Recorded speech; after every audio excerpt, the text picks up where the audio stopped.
So remember how I told you that hot Asian men are a threat to white supremacy, and that in particular in the 19th and 20th centuries, the American power structure was very threatened by general Asian masculinity? This summer, the show we were all waiting for, The Summer I Turned Pretty, which is on Amazon Prime right now, is the 7th most streamed show. And in the very first 2 episodes, we connect right to that history and this question that all of us have to ask, no matter who we are, which is, who are you? I know this show trades on you and I being super frustrated that these characters don't just pick who they love and want to be with, but that frustration is based in a freedom we just got. A freedom that we still have to, in this day, articulate in order to hold on to. And don't worry, there will be no spoilers here. What caught my eye is that in the first 2 episodes, we are amping up the drama for Belly Conklin because it seems like she has chosen which brother she's going to go with, but hints of trouble ahead. But not only that, her brother seems to also be getting a central romance as well. And I need you to appreciate that in the 50s and 60s, this magnetism would not have been approved by executives. Sean Kaufman's character, Stephen Conklin, has this on and off relationship with Belly's best friend, Taylor. This is a romantic and physical relationship that we have seen over the seasons have its ups and downs. Taylor happens to be a young white woman who is played by Rain Spencer. And a quick caveat, the actors I'm going to mention here are not necessarily, and some of them are not, from the Chinese diaspora. They're not part of the Chinese American immigrant community that started to come over in the 1800s, or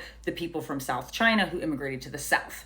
That said, a lot of those policies and this sentiment, this anti-Asian sentiment that grew during that time ends up, of course, affecting everybody. And by everybody, I mean all sorts of different types of Asian immigrants. But bringing this back to pop culture, policy, and dating, in the 1820s, only 5% of the US population were Chinese women. So Chinese immigrant men started marrying other women outside of their ethnic background. This really picked up in 1850. It kicks off this history of 15 states from 1850 to 1950 specifically banning people and criminalizing people from marrying Chinese men. This show is not meant to be a treatise on the American social power structure that delivered us the society we're living in today, right? It's a fun summer romp where we kind of are entertaining this really strange idea, if you think about it deeply, that this one girl keeps bouncing between these 2 brothers. This is a comfort show from Jenny Han that we have come back to every summer. Jenny Han has made a choice to,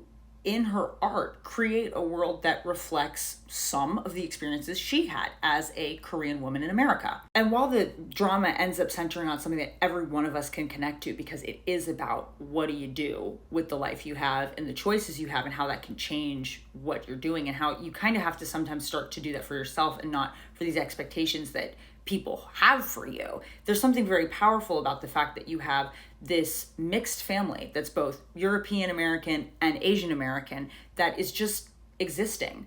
And they are inserting a vision of America that was particularly and specifically banned from film and television and legally banned from socially occurring. To this day, people get bothered and upset if you assert or talk about the differences and the experiences of Asian Americans in this country and what that might mean for when they marry white people. People get dicey talking about these things, to talk about race today, because what it means is that we might have to look at the ways these US laws undo a kind of myth we hold about ourselves today, about the law itself today, when we realize, oh, it wasn't anything about the Chinese ethnicity that caused these rules to need to exist. It was only, at the end of the day, about a certain way of putting resources in a certain group of people's hands. It was about defining an entire group of people as permanently other. And the more we articulate this and we push for an America that respects and honors every single person,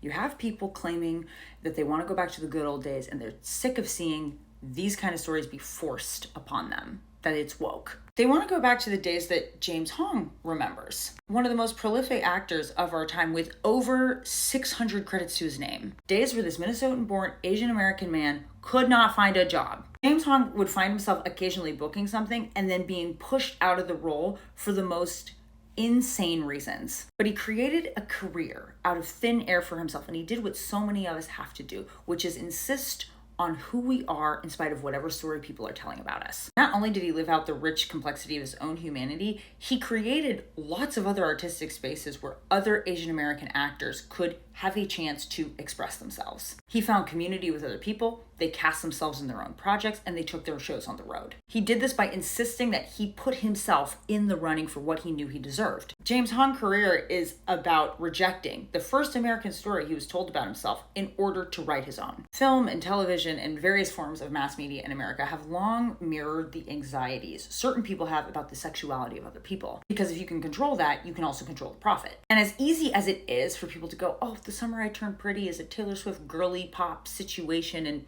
it's, as a genre, it's not that impactful and it's not that important, we end up missing something really powerful. The Summer I Turned Pretty doesn't have to be Saving Private Ryan to have a cultural impact. It's not artistically less impactful because these kind of things, pop culture, end up normalizing and standardizing ideas about ourselves. They create a visual picture of who can be part of the American dream and who just exists in it. When you present someone like Sean Kaufman in complexity for who he is, it's a lot harder to dehumanize him. I find it funny when people dismiss this kind of media as silly or romantic or whatever, as if it doesn't take an incredible type of emotional intelligence and mental capacity to allow yourself to be entertained and to go along with a story that's about somebody else's emotional life, internal life, their mental life. This is a skill that the patriarchy does not value. There are so many people who cannot even sit with the fact that there's other people who have interior thoughts and that the normal inner lives of other women are of any interest at all. That kind of intelligence has to be devalued when you are trying to base an economy and a state off of dehumanizing other people. But of course you have to devalue that kind of intelligence if you are trying to base an economy off of the dehumanization of immigrants. You don't want people practicing that kind of intelligence when you're trying to structure your democracy around male dominance. If people could be all American based off of heart and spirit and work, Asian Americans would absolutely qualify in everyone's minds. But we know that's not the case, because being all American is about a visual. But if a visual ends up just being a construction, you can challenge it. Of course, people want to point out that the novels that form the basis of this show did not necessarily specify that Belly's family was also Asian American. In fact, they were read as white people. That change was made later because Jenny Han has had her own experiences prior when she was working on the other films like To All the Boys I've Loved Before, where she would go into meeting after meeting after meeting where executive producers would tell her, oh, if you don't change this character to white, it's not going to happen. We're not going to sell it. Jenny Han now, though, has considerably more power and leverage. And just like James Hong, she made a political choice to create art that reflects her and her family. The kind of work that Asian American men did when they built the veins of this country through the railroad and picking cotton after the end of the Civil War, that image of them as hard workers, as capable, strong men, it was dangerous, obviously, because if you're trying to tell an entire group of people that only white Americans deserve to have the land and the resources and everything, and you're seeing these capable guys who are out there and able to find women, that kind of undoes that. So the media mitigated this, and they did it first on paper, and then they did it on film. Stephen Conklin, as a character, busts through so many Asian American male stereotypes that have been held onto since the 1800s. He's confident, he is adored by other people, he is read as inherently attractive. Both the character and the real life actor have a shared experience of being multi-ethnic, but they also know that having a white parent does not mean you don't move through the world as an Asian person. Sean had real life experiences just like the character of Stephen, with physically being assaulted and bullied for his Asianness. He looked up to Stephen Yoon as a young child because that to him that was like the only media representation of a grown Asian man just living his life. Well, under an apocalypse, but you get the point. Stephen and his relationship to both Taylor and Minnie throughout the series,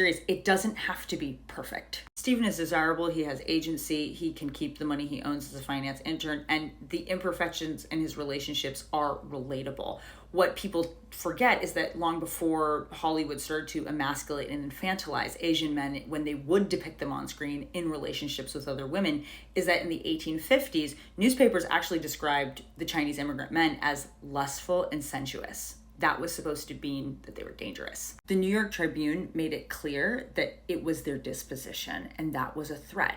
And another newspaper made it very clear that they needed to be treated like the black people in Illinois were. A summer where a young Asian guy works, falls in love, and lives his life, that's not forced or woke. It's just American history. May Sean Kaufman have a long career doing what he loves, and may we all enjoy the final installment of this very American family.